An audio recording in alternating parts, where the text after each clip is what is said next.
can see, that's 60 amps. And it just piles up weld immediately on, every gas. This is mixed gas. I use CO2 to begin with. This is a smoother weld for sure. But, this is 70 amps.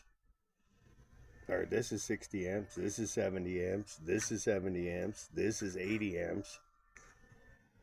It just makes a bigger weld with more pile of weld on top of it.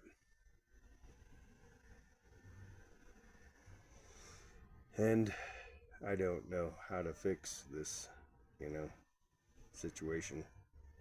But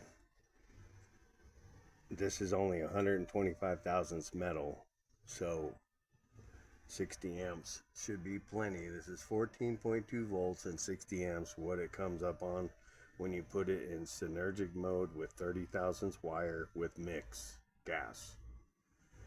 And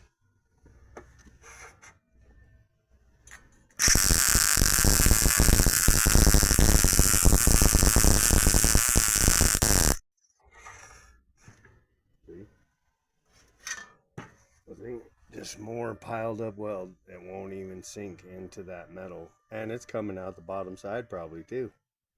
When you turn it up to 80, it's definitely coming out the bottom side. It's putting so much wire speed, it's shooting wire out the bottom of the metal.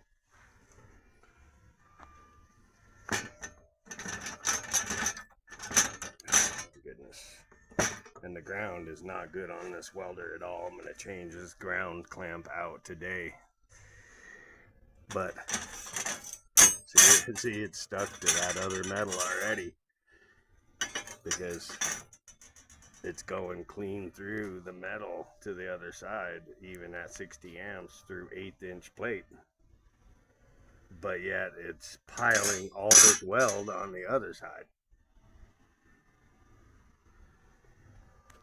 I don't know, Arccaptain.